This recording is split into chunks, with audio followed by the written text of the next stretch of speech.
ನಿಮಗ್ ಗೊತ್ತಾ, ನಮ್ದು ಮುಖ ಬಂದು ನಮ್ದು ಹೊಟ್ಟೆದು ಕನ್ನಡಿ ಅಂತೆ. ಸೊ ಅಂದ್ರೆ ಡೈಜೆಷನ್ ಹೆಂಗಿರುತ್ತೋ ಹಂಗ್ ನಮ್ ಮುಖದಲ್ಲಿ ಗ್ಲೋ ಇರುತ್ತೆ ಅಂತ. ಸೊ ಪಿಂಪಲ್ಸ್ ಬರ್ತಿದ್ಯಾ, ಮಾರ್ಕ್ಸ್ ಆಗ್ತಾ ಇದೆಯಾ, ಪಿಂಪಲ್ಸ್ ಬಂದ್ರು ಮಾರ್ಕ್ಸ್ ಉಳ್ಕೊಳ್ತಿದ್ಯಾ ಅಥವಾ ಗ್ಲೋ ಇಲ್ವಾ, ಹಂಗಿದ್ರೆ ನಮ್ದು ಡೈಜೆಷನ್ ಚೆನ್ನಾಗಿಲ್ಲ ಅಂತ ಅರ್ಥ. ಈ ಡೈಜೆಷನ್ ಚೆನ್ನಾಗಿರ್ಬೇಕು ಅಂತಂದ್ರೆ ನಮ್ಗೆ ಫೈಬರ್ ರಿಚ್ ಊಟನ ಕೊಡೋದು ತುಂಬಾ ಇಂಪಾರ್ಟೆಂಟ್.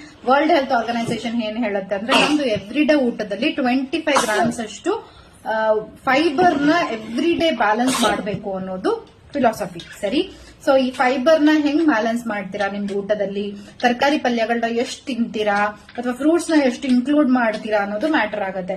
ಎಷ್ಟೊಂದ್ಸಲ ನಮ್ದು ಲೈಫ್ ಸ್ಟೈಲ್ಸ್ ಅಲ್ಲಿ ಬಿಸಿ ಸ್ಕೆಡ್ಯೂಲ್ಸ್ ಅಲ್ಲಿ ತರಕಾರಿಗಳನ್ನ ಜಾಸ್ತಿ ಯೂಸ್ ಮಾಡಕ್ಕಾಗಲ್ಲ. ಒಂದು ಬೇಯಿಸೋ ಮೆಥಡ್ ಅಲ್ಲಿ ಕೂಡ ಇರುತ್ತೆ.